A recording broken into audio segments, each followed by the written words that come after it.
అయితే ప్రభుత్వ దృష్టికి తీసుకెళ్లారు, అక్కడ కుదరలేదు, ఇప్పుడు తెలంగాణ దృష్టి తీసుకెళ్ళబోతున్నారు. ఇంకా ఇంకా ఎలాంటి ఆలోచన చేసే అవకాశం ఉంది మీరు?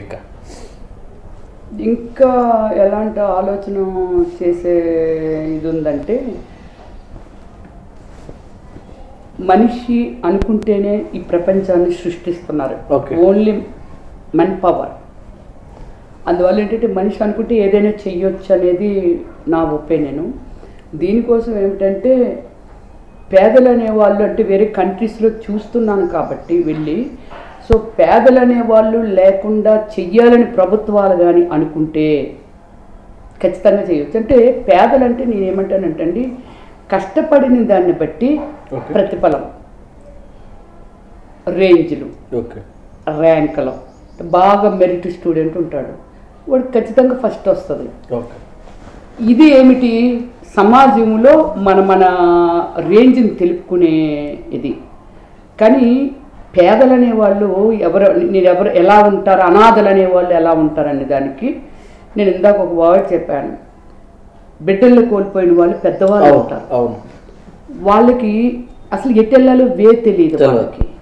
అలాగే తల్లిదండ్రులు కోల్పోయిన చిన్న పిల్లలు ఉంటారు, వాళ్ళకి ఎట్టెళ్ళాలో వాళ్ళకి అంత అనాథలే, ఎవరు లేకపోయినా అనాథలే, ఉన్న కూడా అనాథలే. సో అలాంటప్పుడు అలాంటి వాళ్ళని, అది చాలా చిన్న ఏమంటారు చిన్న మ్యాటర్ అది.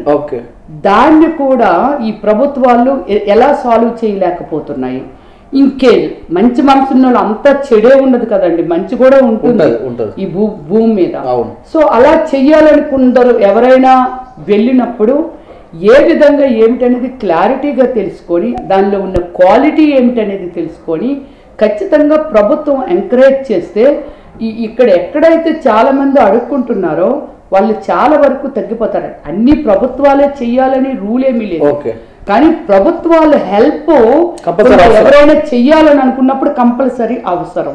సో అలాంటి వేలో నేనేమిటంటే ప్లాన్ చేసి ఖచ్చితంగా నాకు తెలిసి కేసీఆర్ గారు ఎంతవరకు దేన్ని అంటే ఎలాంటి వాళ్ళు అయినప్పుడు సింధు ఉంది, సింధు ఎక్కడ అమ్మాయి, ఆంధ్ర అమ్మాయి అనుకుందాం. సో నాకైతే ఆంధ్రాకి నాకు ఏదైనా ఒకటే. నాకు ఎలా అంటే పుట్టినిల్లు నాకు ఆంధ్ర అయితే నా అత్తారిల్లు తెలంగాణ లాగా నా భావం అనమాట, అలా ఉంటది. సో ఇప్పుడు సింధుకి చాలా హైలైట్ చేసింది కేసీఆర్ గారండి. అయ్యో మన దేశానికి పేరు తీసుకొచ్చింది, ఇంకా ఎంకరేజ్ చేయాలి అని. అలా సింధు ఒక్కటే కాదండి, ఎవరు సానియా మిర్జాని చాలా మంది కామెంట్ చేశారు, ఆమె పాకిస్తాన్ కోడలండి.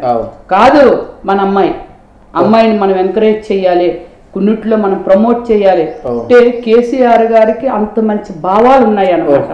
దైవభక్తి కానీ లేకపోతే ఇలాంటి వాటిల్లో ఏవైనా ఆయన దృష్టికి కానీ వెళ్ళగలిగితే, అదే నేను అంటున్నాను, రాజులాగా ఆయన ఒక్కరే కష్టపడడం కాదు, కింద ఉన్న లీడర్లు కూడా ఎక్కడ వరకు సర్పంచ్ వరకు ఎండ లేదంటే సర్పంచ్, ఎంపీటీసీలు ఉన్నారు, జెడ్పీటీసీలు ఉన్నారు, అలాగే జిల్లా పరిషత్ చైర్మన్లు ఉన్నారు, ఇంకా ఎంతో మంది ఎమ్మెల్యేలు ఉన్నారు, ఎంపీలు ఉన్నారు, ఎంతో మంది ఆయన గొడుగు నీడన ఉన్నారు. వీళ్ళందరికీ అలాంటి భావాలు, ఆయన భావాల్ని రెస్పెక్ట్ చేసి గౌరవించే స్వభావం ఉన్న లీడర్లు ఆ గొడుగు నీడలో ఉండాలనేది నా కోరిక. ఖచ్చితంగా కేసీఆర్ దృష్టికి తీసుకొని వెళ్ళి దీన్ని ఏదో ఒకటి చెయ్యాలని అంటే ఖచ్చితంగా దాన్ని నిర్మూలించడానికి మాత్రం ఆయన కంకణం కట్టుకుంటారండి. నేను చూసినంత వరకు వస్తుందని నేనేమి మాట్లాడట్లేదు. సో లాస్ట్ టైము మన ఇది మళ్ళీ నేనే రిపీట్ చేస్తున్నాను, ఎవరు గణేష్, మా ఫీల్డ్కి సంబంధించిన వ్యక్తి బండ్ల గణేష్ చాలా హేళనగా మాట్లాడారు తెలంగాణ ప్రభుత్వం గురించి కానీ కేసీఆర్ గారి గురించి కానీ చాలా నీచంగా మాట్లాడటం జరిగింది. నేనేమంటానంటే మనం ఏదైనా ఒకటి మాట్లాడేటప్పుడు మనకున్న ఎథిక్స్ ఏమిటి, మనకున్న టేస్ట్ ఏమిటి, లేకపోతే మనకున్న అర్హత ఏమిటి, ఇవన్నీ కూడా బాగా తెలుసుకొని మాట్లాడాల్సిన అవసరం చాలా ఉంది. అనెన్సరీగా మాట్లాడేడు, అనెన్సరీగా బురద విసరడం అంటారు. నేను చెప్తున్నాను, ఆకలిస్తే మనకు కలిగితే ఇంత అన్నం పెట్టాలి, లేకపోతే లేదు మన దగ్గర లేదు. అలా అని చెత్తనా కొడుకు నువ్వు అడుక్కుంటావు ఏంట్రా అనేది వాళ్ళు తిరిగేసి రాయేసి కొడితే ఎలా ఉంటుందనేది దేని మీదైనా సరే మనము ఒక మాట్లాడినప్పుడు మనకి జనరల్ నాలెడ్జ్ ఉండాలి, మనకి తెలిసి ఉండాలి, అవతల వాళ్ళ దీని గురించి హిస్టరీ తెలిసి ఉండాలి. సో అలాగే నేను కేసీఆర్ గారి గురించి నేనున్న ఈ 22 yearsలో నాకు ఇంట్రెస్ట్ తెలుసుకోవాలని ఒక ఇంట్రెస్ట్. ఇప్పుడు తెలంగాణని ఆయన సాధించారంటే ఏ విధంగా సాధించారు తెలంగాణని? ఒక యుద్ధం, ఒకప్పుడు యుద్ధాలు చేసేవాళ్ళు, రాజ్యాన్ని ఆక్రమించుకోవాలి అంటే. సో ఆ విధంగా ఆయన ఏంటంటే ఒక యుద్ధంలాగే ఆయన కెరియర్ని పణంగా పెట్టి కష్టాలు చేసి తర్వాత విప్లవాలు చేసి నిద్రలేని రాత్రులు తన కోసం ఎంతో మంది బలైపోవడం అంటే ఆయనకున్న ఆలోచన విధాన్ని రెస్పెక్ట్ చేశారు చాలా మంది. అంటే ఆయన సిన్సియర్గా ట్రై చేశారు కాబట్టి ఈ తెలంగాణను గెలుచుకోగలిగారు. అలాగే నేను ఆంధ్రాలో ఉన్న నాయకులు కూడా నేను అదే చెప్తూ ఉంటాను. మన ఆంధ్రాకి ఏమి కావాలి, ఎలా కావాలి అనేది పట్టుదలగా ప్రయత్నం చేసే లీడర్లు కావాలి. సో అంతేగాని ఈ బండ్ల గణేష్ లాగా నోరు పారేసుకొని ఇష్టం వచ్చినట్టుగా మాట్లాడి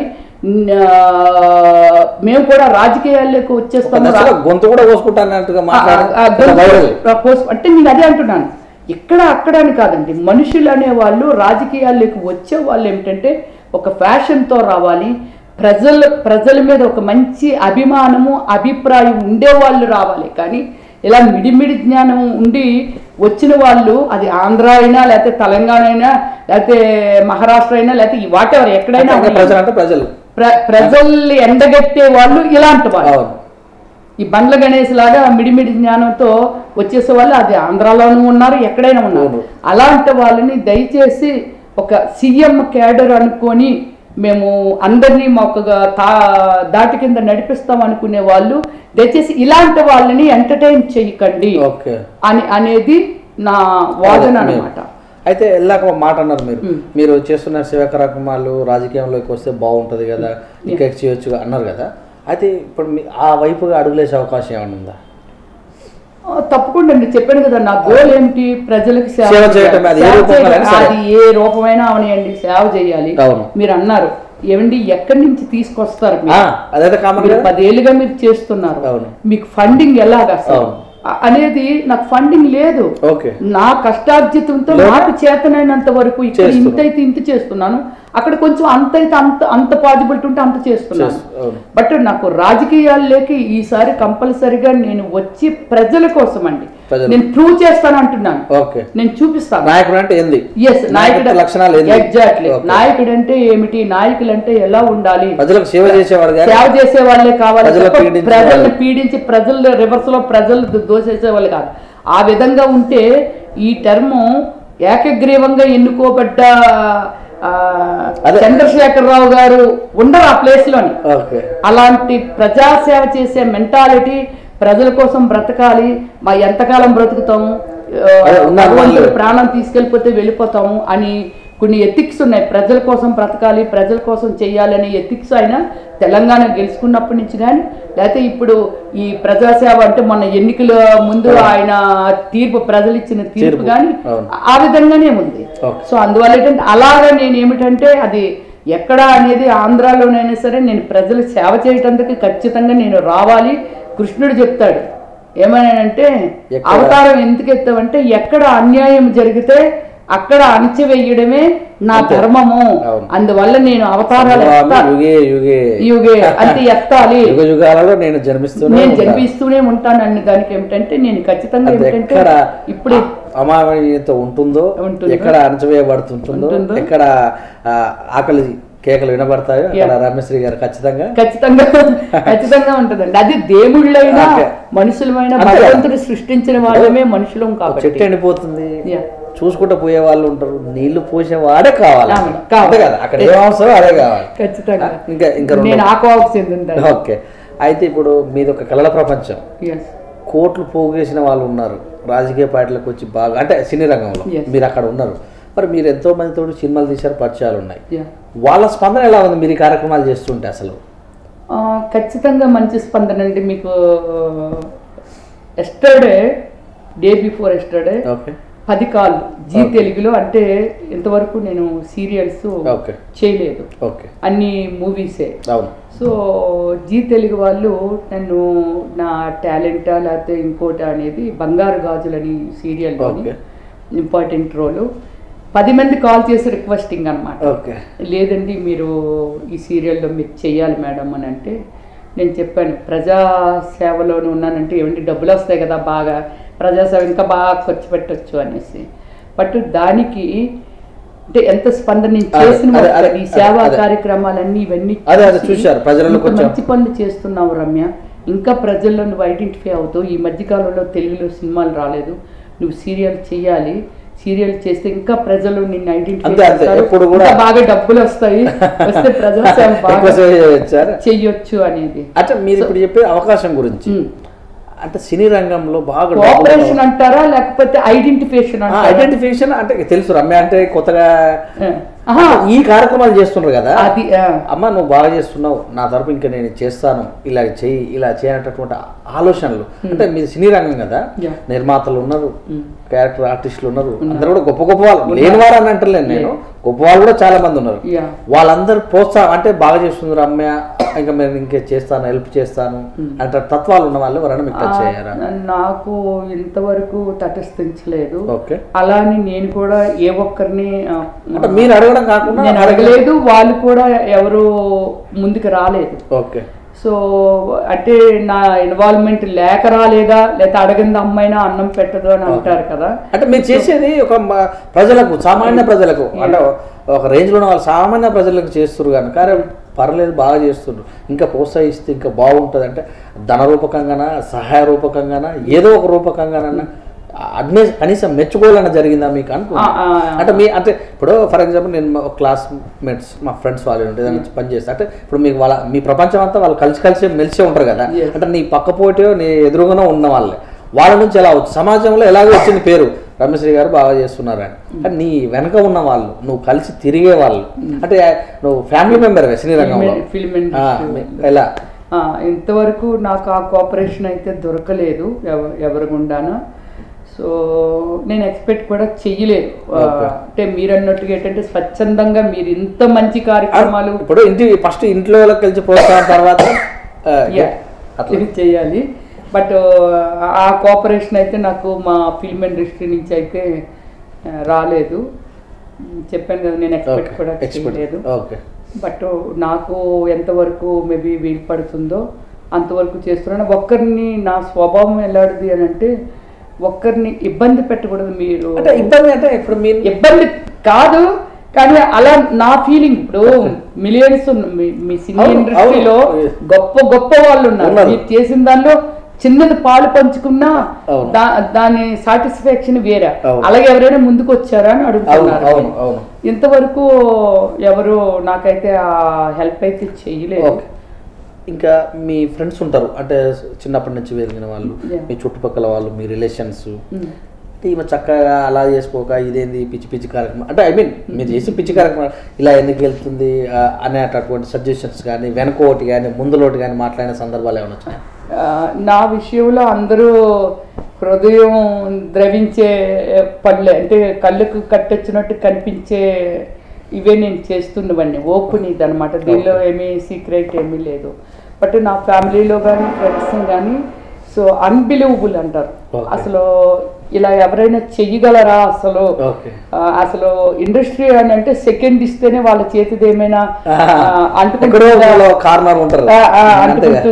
అన్నంత సెక్యూరిటీగా ఉంటారు. సో అలాంటిది నువ్వు అది బురదలో ఉన్నారా లేకపోతే వ్యర్థంలో ఉన్నారా ఎక్కడ ఉన్నారా ఏమి చేస్తున్నారు, దానికి పొగడ్తలకేమీ తక్కువ లేదండి. సో దీనిలో ఏమిటంటే నాకు ఫ్రెండ్షిప్లో కూడా నాకేమీ కోఆపరేషన్ లేదు. ఫైనాన్షియల్గా అంటే నువ్వు ఇది చెయ్యి, ఒక మంచి పని చేస్తున్నావు కదా, ఇదో మాది కూడా ఒక చిన్న హ్యాండ్ కలుపుతాము అనేది ఇంతవరకు అయితే ఎవరు రాలేదు. స్వచ్ఛందంగానే ఇది నేను మీ మీడియా V3 ఛానల్ గుండా పబ్లిక్గానే నేను చెప్తున్నాను, ఛాలెంజ్ కూడా చేస్తున్నాను. అంటే చాలామంది అప్పుడు నేను అబద్ధం చెప్తే ఏమిటంటే అలా చేసిన వాళ్ళు ఉన్నప్పుడు వాళ్ళ మనసు గాయపడుతుంది. సో నేను పబ్లిక్గానే నేను ఓపెన్గా చెప్తున్నాను. ఇంతవరకు నేను అలాంటి హెల్ప్ కూడా నేను పొందలేకపోయాను. నేను ఇంత అంత ఏమిటంటే నేను ఎక్స్పెక్ట్ చేస్తున్నది నా టాలెంట్ అంటే ప్రభుత్వం గుండా నేను ఏదైనా హెల్ప్ పొంది నా టాలెంట్ని ఉపయోగించి ఏం చేసిందిరా ఈ అమ్మాయి అనే విధంగా నేను సేవ చేయాలి, ప్రూవ్ చేయాలి అనేది ఒక కోరిక అన్నమాట. అయితే ఇంకా మెయిన్ కాజ్ ఏంటంటే ఇప్పుడు ఫర్ ఎగ్జాంపుల్ మీరు ఒక్కరే చేస్తున్నారు, మీ వెనకాల సైన్యం ఏమైనా ఉందా? ఉంటే ఎంతమంది అంటే ఫర్ ఎగ్జాంపుల్ సేవ చేసుకోకపోవడం ఒక తత్వం, ఇంకా ఎక్కడైనా ఉంటే ఎట్లా నడుచుకో ముసలి వలన అటు ఇటువైపు అంటే మీ యొక్క పేరు మీద అంటే మీ రమ్య హృదయాల ఫౌండేషన్ మీద ఒక సైన్యం ఏర్పాటు చేశారా? నా దానిలో 7 members వర్క్ చేస్తున్నారు. ఓకే, నేను 6 members అడాప్ట్ చేసుకున్నాను ఓల్డ్ వాళ్ళని. మొన్న రీసెంట్లీ 3 months బ్యాక్ ఒక ఉమెన్ చనిపోయింది. చనిపోతే ఆమె కార్యక్రమాలన్నీ చేసాము. పిల్లల్ని ఒక 8 members ఎడ్యుకేట్ చేస్తున్నాను. నాకు తెలిసిన దీనిలో హాస్టల్లో అడ్మిట్ చేయడము, సో వాళ్ళ కష్ట సుఖాలు షేర్ చేసుకోవడము, సో వాళ్ళకి ఏదైనా ప్రాబ్లం అయితే ఆ ప్రాబ్లమ్ని ఎలా హెల్త్ ఉంది హాస్పిటల్కి నేను డాక్టర్తో మాట్లాడి పంపించడం, వాళ్ళకి ఏదైనా ఫీజులు ఏమైనా ఉంటే నేను మాట్లాడటము. సో అలాగే కొన్ని స్కూల్స్ ఏంటంటే ఓకే రమ్య గారు మీరు అడిగారు అది మనకు కనిపిస్తుంది, డెఫినెట్లీ హెల్ప్ చేస్తామండి అని వాళ్ళని అంతవరకు వాళ్ళు ఫీజు అలాగా ఆ విధంగా చేయడం. 7 members ఉన్నారు. 7 members ఏమిటంటే ఎక్కడైనా ఏమైనా ప్రాబ్లమ్స్ ఉంటే నాకు ఇన్ఫార్మ్ చేస్తారు. వాళ్ళు నేను ఏదైతే అడాప్ట్ చేశానో వీళ్ళకి ఏదైనా ప్రాబ్లం ఉన్నా వాళ్ళు అప్పుడప్పుడు వెళ్ళి వాళ్ళని చూసుకొని నాకు ఇన్ఫార్మ్ చేస్తారు. ఇక్కడ ఇది ఉంది, ఇక్కడ ఇలా ఉంది, వాళ్ళని హాస్పిటల్కి తీసుకెళ్ళాలంటే మరి డాక్టర్స్తో మాట్లాడండి, లేకపోతే వాళ్ళని టేక్ కేర్ చేసే వాళ్ళు ఎవరైనా ఉంటే వాళ్ళకి ఏమిటంటే నేను శాలరీ పే చేస్తాను. 4,000 లేకపోతే 5,000 3,000 ఇలా వాళ్ళ అంటే వాళ్ళ ఉన్న కండిషన్ బట్టి వాళ్ళు టేక్ కేర్ చేస్తారు కాబట్టి వాళ్ళకి 3,000 5,000 4,000 శాలరీ పే చేస్తాను. ఓకే, మరి ఇంకా ఫ్యూచర్లో ఏమన్నా ఒక డిస్ట్రిక్ట్ కానీ ఇట్లా మీ ఫౌండేషన్ తను ఒక మెంబర్ను ఏర్పాటు చేసుకొని వాళ్ళ త్రూ మండలం ఆవేజ్గా వెళ్ళే అవకాశం ఉంది? ఖచ్చితంగా ఇది కూడా నా ప్లాన్లో ఉంది. అది చేద్దామని అనుకుంటున్నాను. చెప్పాను కదా ఫస్ట్ నాకు ఏంటంటే కేర్ ఆఫ్ అడ్రస్ కావాలి, కంపల్సరీ కేర్ ఆఫ్ అడ్రస్ కావాలి. ఇవన్నీ నడపడానికి ఒక ఆఫీస్ ఉంది కానీ నాకు అది నా ఓన్ హౌస్ లో నేను పెట్టుకొని నేను ఇది రన్ చేస్తున్నాను ఆఫీసు. బట్ నాకు ఒక ఆఫీస్ కావాలి, ఇప్పుడు 10 మంది రావాలి, 10 మందిని ఇప్పుడు నేను తీసుకొని వెళ్తాను, తీసుకెళ్తే ఎక్కడో పడేయాలి. ఓకే నేను ఎక్కడో రెంట్కి తీసుకున్నాను, ఆ రెంట్కి తీసుకునే బదులు నాదే పెద్ద ఇల్లు ఉంది కాబట్టి నా ఇంటిలోనే ఆ కుటీరాన్ని పెట్టి అది ఆఫీస్గా నేను రన్ చేస్తున్నాను. బట్ నాకు ఆపర్చునిటీ ఒక గవర్నమెంట్ పరంగా నాకు కావాలి రావాలి. సో అది పొందే హక్కు కూడా నాకు ఉంది, చెయ్యాలని అంత తపనున్నదాన్ని కాబట్టి ఖచ్చితంగా ప్రభుత్వం ఐడెంటిఫై చేసి ఖచ్చితంగా అంటే నాకు ఒక్కదానికనే నేను అనట్లేదండి, నాలాంటి వాళ్ళు కొందరు ఉంటారు వాళ్ళకి చేయాల్సిన అవసరం ప్రభుత్వం అనుకుంది అని అంటాను అనమాట.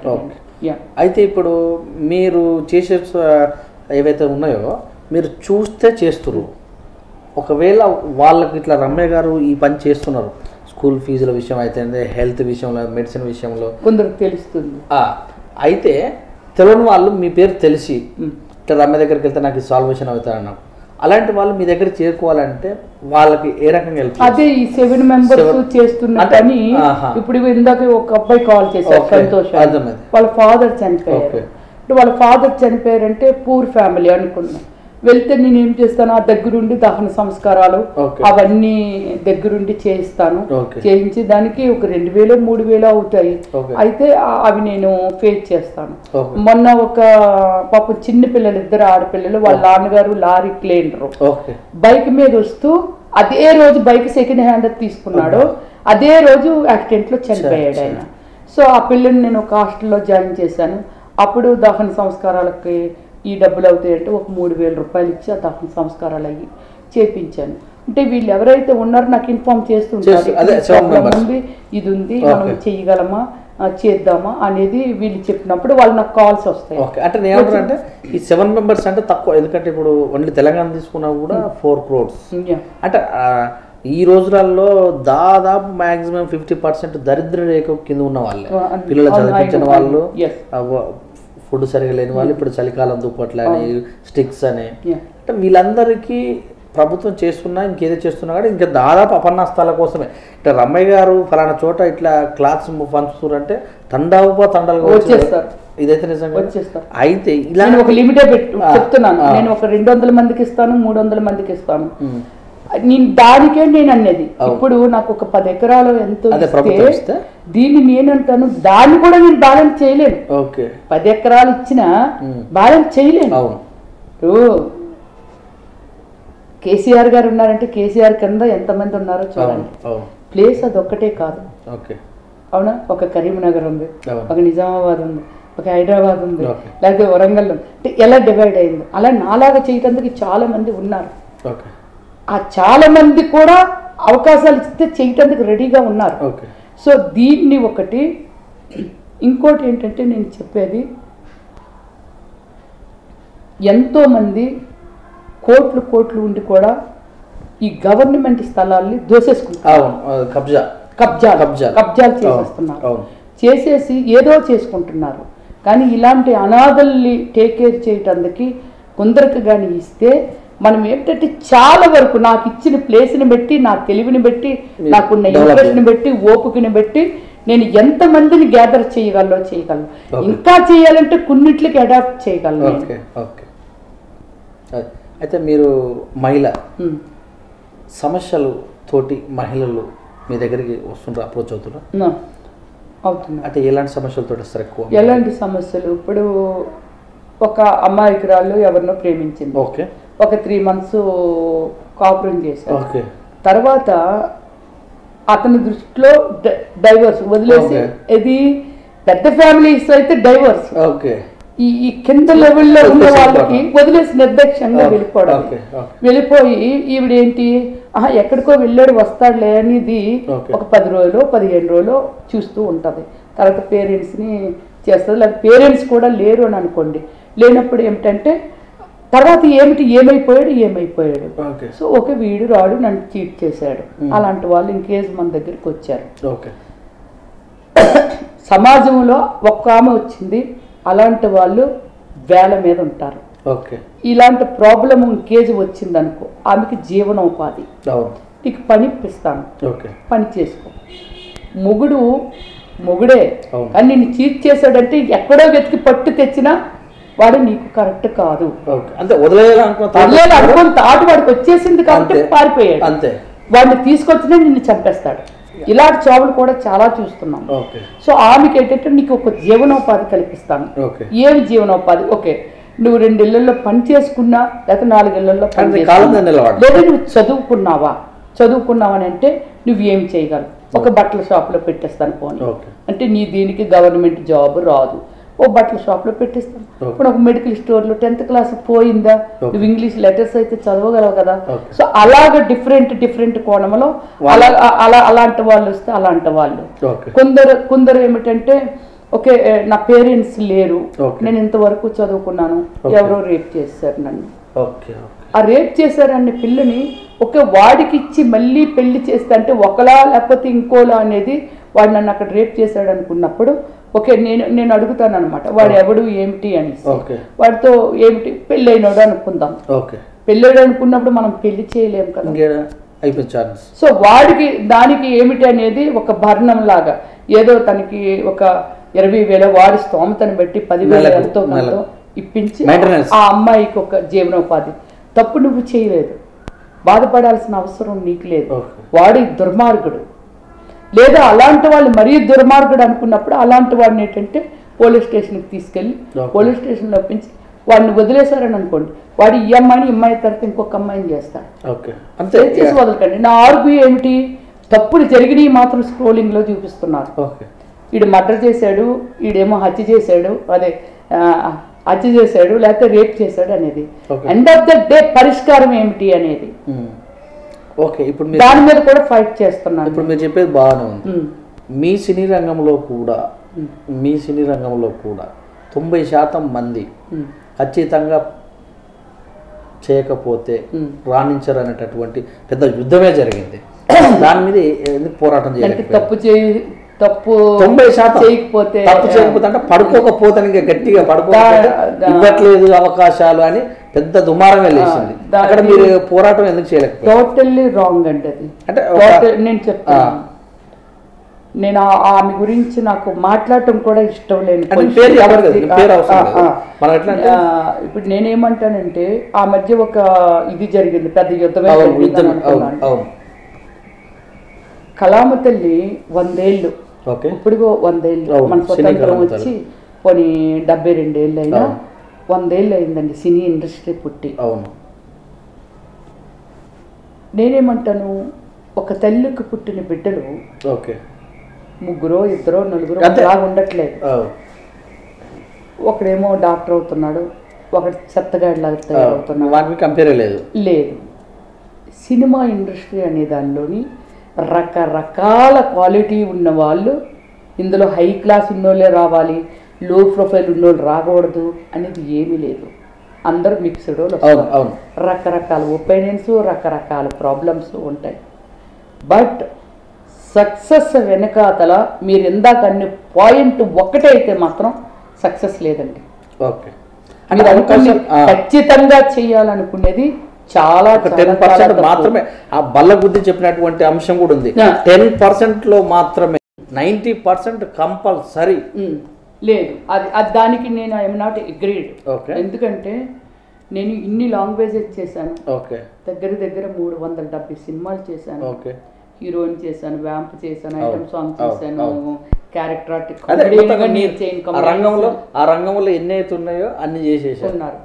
టుడే ఆల్సో లైఫ్ లైన్లో ఉన్నాను కదా. నా అనుభవం నేను చెప్తున్నాను. అంటే ప్రతి ఒక్కళ్ళే మనం వెళ్ళి చూడలేం కదండి. నా అనుభవంలో నేను చెప్తున్నాను. డిమాండ్ చేసిన వాళ్ళు ఉన్నారు, రిక్వెస్ట్ చేసిన వాళ్ళు ఉన్నారు, కానీ యాక్సెప్ట్ చేయొచ్చు, చేయకపోవచ్చు.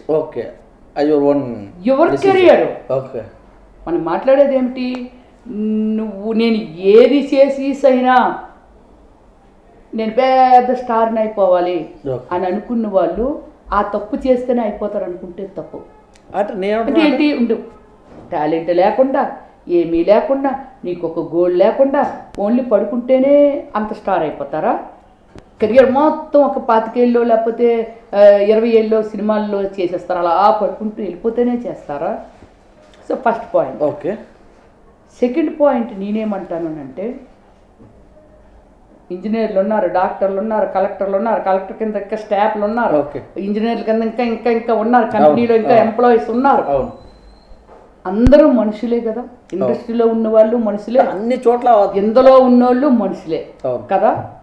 బట్ కేవలం దాని మీదే జీవితం రన్ అయ్యి సక్సెస్ వస్తుంది అని అనుకోవడం 100% చెప్పే ప్రతి వాళ్ళు ఎదవే.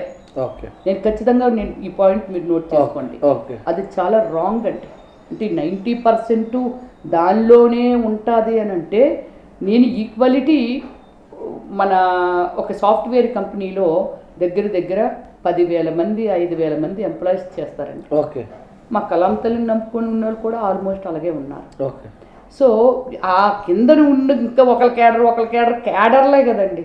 ఇక్కడ కూడా క్యాడర్లేనండి. ఇక్కడ కూడా డైరెక్టర్ ఉంటాడు, అసోసియేట్ ఉంటాడు, మేకప్ మ్యాన్ ఉంటాడు, వాళ్ళు ఉంటారు, వీళ్ళు ఉంటారు. సో అందువల్ల ఏంటంటే 90% అనేది టోటల్లీ రాంగ్.